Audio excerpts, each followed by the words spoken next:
10वीं क्लास के विद्यार्थियों के लिए फिर से हम एक नया टॉपिक लेकर आए हैं। जैसा कि आप देख पा रहे होंगे, क्वेश्चन नंबर 3 हमने लिख रखा है।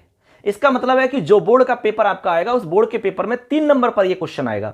3 नंबर पर क्वेश्चन रहेगा आपका गद्यांशम पठित्वा यथा निर्देशम उत्तराणि लिखत। एक गद्यांश रहेगा, उस गद्यांश में से आपको प्रश्नों के उत्तर छांट करके लिखने होते हैं। बहुत ही सिंपल है। और 8 नंबर का यह प्रश्न है बच्चों, तो इसमें यदि आप गलती करोगे तो काफी नुकसान होता है, क्योंकि उत्तर इसी में छुपे रहते हैं, वहीं से आपको ढूंढ के लिखना होता है। तो ये आपका एकदम सही होना चाहिए, पूरे के पूरे नंबर आपको मिलने चाहिए। यहां पर इसमें कुछ बातों का ध्यान आपको रखना है। यदि आप वो बात समझ जाते हैं और ध्यान रखते हैं तो गारंटी है कि आप बहुत अच्छे नंबर लाओगे, इसमें गलत नहीं होगा आपका। ठीक है ना? तो लाना चाहते हैं कि नहीं, तो क्लास से जुड़ जाइए, चैनल को सब्सक्राइब कर लो फटाफट और अपने दोस्तों को शेयर कर दो। इसको वीडियो अच्छा लगता है तो लाइक कर देना। चलिए देखिए बच्चों, यहां पर आपको हम बता दें, जो आपका गद्यांश आएगा बच्चों, उसमें 4 प्रकार के प्रश्न आते हैं। गद्यांश में 4 तरह के सवाल आएंगे। मैं एक एक को बता दूंगा कि किस तरह के सवाल इसमें आते हैं। देखिए सबसे पहला सवाल आएगा इसमें क नंबर पे सवाल आएगा। इस क के अंदर बच्चों 2 सवाल आएंगे, 1 और 2। ये 2 प्रश्न रहेंगे। दोनों प्रश्न एक पद में उत्तर देने के लिए, एक पदेन उत्तरत। ठीक है, यानी 2 प्रश्न आपके रहेंगे, एक पद में आपको उत्तर देना होगा। अब उत्तर कहां मिलेगा? इस गद्यांश में मिलेगा। तो आपको गद्यांश को पढ़ना है अच्छे से। अब देखिए कई बार क्या होता है, हम गद्यांश को पढ़ लेते हैं लेकिन उसमें उत्तर नहीं मिलता है हमें। ऐसा हो सकता है बच्चों, आपके साथ भी ऐसा होता होगा। कई बार गद्यांश सरल होता है जो हमारे समझ में आ जाता है, तो उत्तर हमें आसानी से मिल जाता है। लेकिन कई बार ऐसा गद्यांश आता है कि जिसका अर्थ ही आपको समझ में नहीं आ रहा है। अर्थ समझ में नहीं आएगा तो उसका उत्तर कहां से ढूंढ लोगे आप? संभव नहीं है। ऐसी स्थिति में आपको क्या करना है वो आपको मैं बताता हूं। देखो यहां पर एक पद में उत्तर पूछ रहे हैं आपसे। अब वैसे तो सही तरीका यह है कि केवल एक ही पद में उत्तर देना होता है आपको, और वही आपका सही उत्तर माना जाता है। जैसे एक एग्जाम्पल में दे रहा हूं, जैसे प्रश्न आ गया कि रामस्य पुत्रः कः। मान लो कि इस तरह का एक सवाल आ गया है, रामस्य पुत्रः कः, राम का पुत्र कौन है? अब गद्यांश में आपने पढ़ा तो उसमें देखा कि लव का नाम आ रहा था। ठीक है, तो आपको इसमें उत्तर सिर्फ एक पद में लिखना है। तो उत्तर आप लिखेंगे इसमें उत्तरम करके ऐसे लवः, केवल इतना लिखना है। यह होता है एक पद में उत्तर देना। हमने सिर्फ एक पद लिखा है, यह होता है एक पद में उत्तर दे दिया हमने। यदि पूरे वाक्य में उत्तर देना होता, पूर्ण वाक्य में, तो हम यहां पर क्या करते हैं, जो प्रश्नवाचक शब्द होता है हमारा, जिससे प्रश्न बनता है, क्या, कौन, कब, कहां, इस तरह के जो हमारे शब्द होते हैं वो प्रश्नवाचक शब्द होते हैं। तो यहां पर हमारा कह यानी कौन है, इसको हटा करके आप इसके स्थान पर लव लिख दो, लवः ऐसे। अब आप पूरे को पढ़ लीजिए, पूरी लाइन को यूं की तरह उतार देना। ठीक है, कैसे? रामस्य पुत्रः लवः। यह आपका पूरा हो गया उत्तर पूर्ण वाक्य में, और यह उत्तर हो गया आपका एक पद में। इस तरह से हम एक पद में उत्तर देंगे और इस तरह से हम पूर्ण वाक्य में उत्तर देंगे। ठीक है, अब कई बार दिक्कत क्या होती है कि हमें वो शब्द ही नहीं मिलता है जो उत्तर है। तब क्या करेंगे? तब आपको क्या करना है, जो प्रश्न आपका लिखा हुआ है, इस प्रश्न को ढूंढो गद्यांश के अंदर कहां पर मिल रहा है। प्रश्न में जो लाइनें लिखी, जो शब्द लिखे गए हैं, वो शब्द आपको गद्यांश में कहीं ना कहीं लाइन मिलेगी इस तरीका की, उसी में से उत्तर आपको मिलेगा निश्चित रूप से। अब पता नहीं चल रहा है कौन सा शब्द है, तो आप उस पूरी लाइन को उतार दो। जहां पर वो लाइन पूरी हो रही है वहां तक उतार दीजिए आप। ठीक है, इतना तो कर ही सकते हैं। अब उसी में उत्तर होगा। जिस तरह से हनुमान जी जब बूटी लेने के लिए गए, संजीवनी बूटी, तो उनको पता नहीं चला कि इसमें कौन सी बूटी है।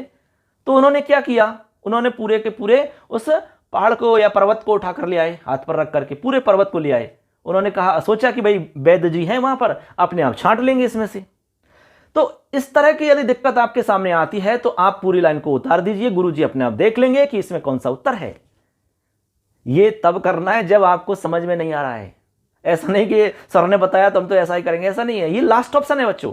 जब कुछ भी समझ में नहीं आ रहा तब ये वाला ऑप्शन आपको अपनाना है। ठीक है, उस लाइन को उतार दीजिए जहां पर प्रश्न के जो शब्द हैं, प्रश्न मतलब क्वेश्चन में जो शब्द दिए हुए हैं, वो आपको जिस लाइन में मिल जाएं, उतार दो पूरी लाइन को। उत्तर उसी में छुपा हुआ है, गुरुजी अपना छांट लेंगे उत्तर ऐसे। तो ये वाला ऑप्शन आप अपना सकते हैं। तो इस तरह से बच्चों, एक तो हो गए हमारे क के अंदर 2 प्रश्न हो गए, एक पद में उत्तर देना होता है। इसके बाद में होता है इसमें एक ख के अंदर सिर्फ एक प्रश्न आता है बच्चों, और ये होता है पूर्ण वाक्य में उत्तर। पूर्ण वाक्येन उत्तरत। पूर्ण वाक्य में आपको उत्तर देना होता है। कैसे देते हैं मैंने आपको बता दिया, पूर्ण वाक्य में इस तरह से उत्तर देना होता है।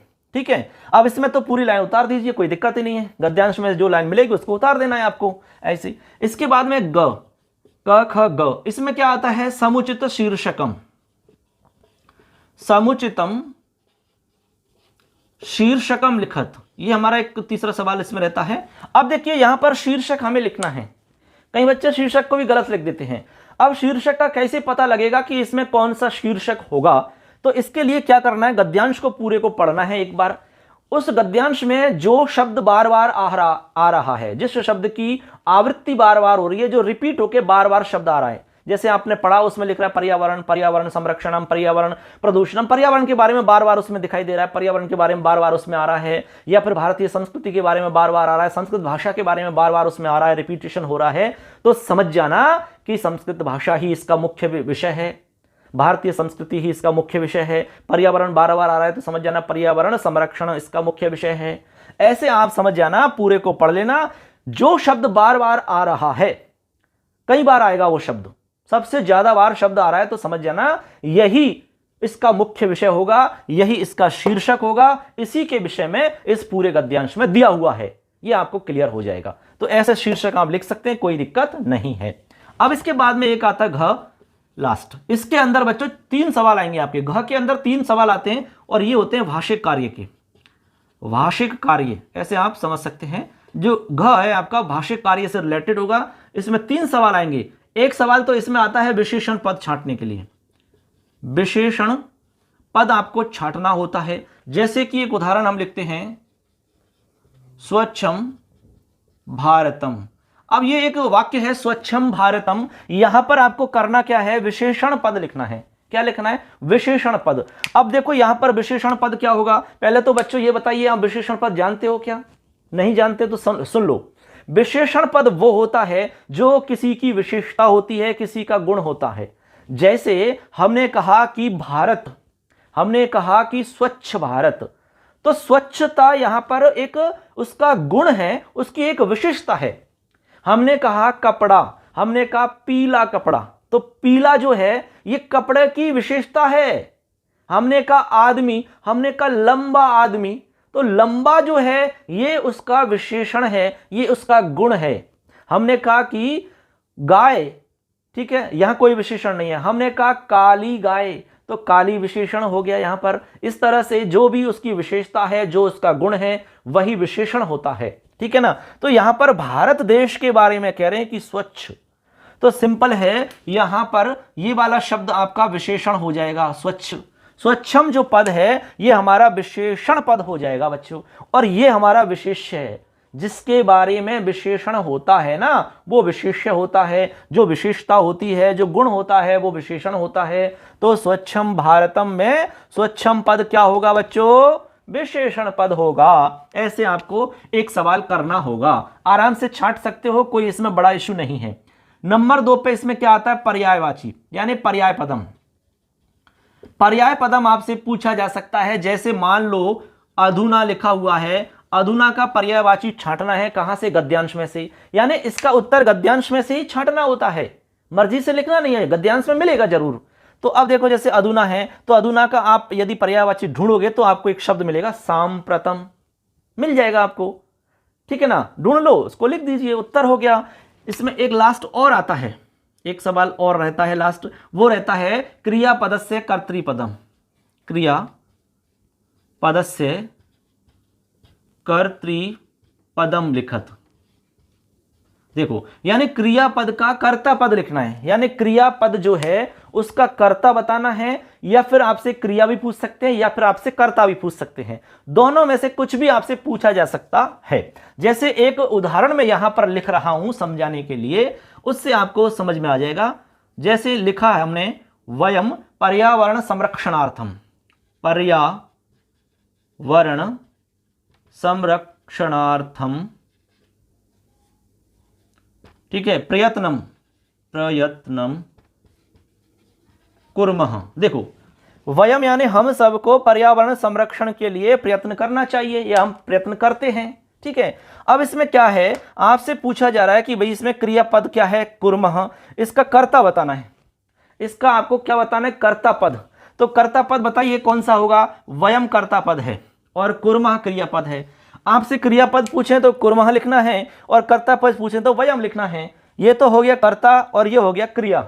ऐसे आपको छांटना होता है। जैसे हमने कहा कि रामः गृहं गच्छति, अब यहां पर राम तो कर्ता पद है और गच्छति क्रियापद है। इस तरह का एक सवाल होता है। ये आपको आराम से समझ में आ गया होगा। बहुत बड़ा इसमें कोई ऐसा मामला नहीं है कि जो आपको समझ में नहीं आएगा। आसान सा है, 8 नंबर पक्के हो सकते हैं ये छोटी सी बातों का यदि ध्यान रख लेते हैं तो उम्मीद करते हैं ये बात आप समझ गए होंगे अच्छे से।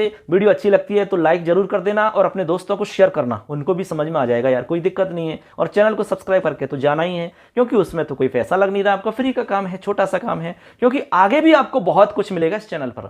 आगे क्या तैयारी करें, उसकी क्या रणनीति रहेगी, कोई भी वैकेंसी वगैरह आती है तो उनकी सारी जानकारी आपको यहाँ चैनल पर हम देते रहते हैं। और संस्कृत का तो सब कुछ मैटर आपको मिलता ही है यहाँ पर।